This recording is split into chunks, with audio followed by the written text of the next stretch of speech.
भारत की पवित्र भूमि पर एक प्राचीन रस्म जीवंत होती है। हर 12 वर्ष में करोड़ों लोग एकत्रित होते हैं। यह है महाकुंभ का आह्वान, आस्था का महासंगम। यह एक ऐसा आयोजन है जो समय की सीमाओं को पार करता है। यह मानवता और ईश्वर के बीच एक अटूट बंधन का प्रतीक है। यह एक ऐसा आयोजन है जो आत्मा को प्रेरित करता है। यह मन को मोहित करता है। यह हमें जीवन के वास्तविक अर्थ की याद दिलाता है। आइए इस असाधारण यात्रा पर निकलते हैं, महाकुंभ के हृदय में उतरते हैं, इसकी महिमा और गौरव का अनुभव करते हैं। महाकुंभ का इतिहास समय की धुंध में खो गया है। यह एक प्राचीन परंपरा है जो सदियों से चली आ रही है। कहा जाता है कि इसकी उत्पत्ति देवताओं और राक्षसों के बीच अमृत के लिए हुए समुद्र मंथन से हुई थी। इस पौराणिक कथा में गहरे आध्यात्मिक संदेश छिपे हैं। यह हमें अच्छाई और बुराई के बीच निरंतर संघर्ष की याद दिलाता है। यह हमें बताता है कि सत्य की तलाश कभी खत्म नहीं होनी चाहिए। महाकुंभ इसी शाश्वत खोज का प्रतीक है। महाकुंभ 4 पवित्र शहरों में आयोजित किया जाता है, प्रयागराज, हरिद्वार, उज्जैन और नासिक। हर शहर का अपना महत्व है, हर जगह का अपना आध्यात्मिक आकर्षण है, लेकिन एक चीज जो उन्हें एकजुट करती है वह है आस्था। लाखों श्रद्धालु इन पवित्र नदियों में डुबकी लगाने आते हैं। वे अपने पापों से मुक्ति की कामना करते हैं। वे मोक्ष प्राप्त करने की आशा करते हैं। यह आस्था का अद्भुत प्रदर्शन है। यह मानव भावना की शक्ति का प्रमाण है। महाकुंभ के दौरान पवित्र नदियों में स्नान का विशेष महत्व है।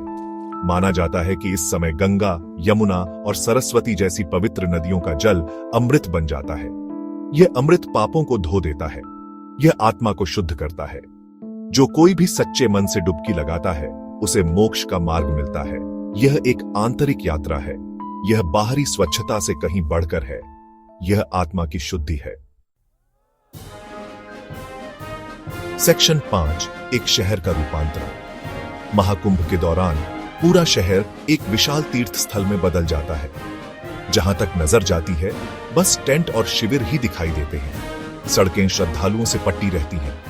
हवा में भक्ति गीत गूंजते हैं। यह एक अविश्वसनीय नजारा है। यह संगठन और प्रबंधन का चमत्कार है। सरकार, प्रशासन और हजारों स्वयंसेवक मिलकर इसे संभव बनाते हैं। महाकुंभ विभिन्न संप्रदायों और परंपराओं के साधुओं और संतों को एक साथ लाता है। नागा साधु अपने अनोखे रूप से ध्यान आकर्षित करते हैं। वे वैराग्य और त्याग का प्रतीक हैं। साधु और संत अपने ज्ञान और आशीर्वाद से श्रद्धालुओं का मार्गदर्शन करते हैं। यह एक ऐसा अवसर होता है जब आध्यात्मिकता का प्रकाश हर जगह फैल जाता है। वर्ष 2025 का महाकुंभ एक ऐतिहासिक घटना थी। प्रयागराज में आयोजित इस भव्य आयोजन में करोड़ों श्रद्धालुओं ने भाग लिया। यह मानव इतिहास का सबसे बड़ा शांतिपूर्ण जमावड़ा था। यह आयोजन भारत की सांस्कृतिक विविधता और आध्यात्मिक समृद्धि का प्रमाण था। यह दुनिया के लिए एक संदेश था, एकता का, भाईचारे का और प्रेम का। महाकुंभ जैसे विशाल आयोजन के आयोजन में कई चुनौतियां आती हैं। भीड़ प्रबंधन, स्वच्छता, सुरक्षा, ये सभी महत्वपूर्ण पहलू हैं। लेकिन भारत ने इन चुनौतियों का सामना सफलतापूर्वक किया। यह दिखाता है कि दृढ़ इच्छा शक्ति और समर्पण से कुछ भी संभव है। यह साबित करता है कि भारत किसी भी चुनौती का सामना करने के लिए तैयार है। महाकुंभ आस्था की एक अदृश्य नदी है जो समय की रेत से बहती रहती है। यह हमें जीवन के वास्तविक अर्थ की याद दिलाती है। यह हमें एकता, प्रेम और करुणा का संदेश देती है। यह एक ऐसी विरासत है जो पीढ़ी दर पीढ़ी चली आ रही है।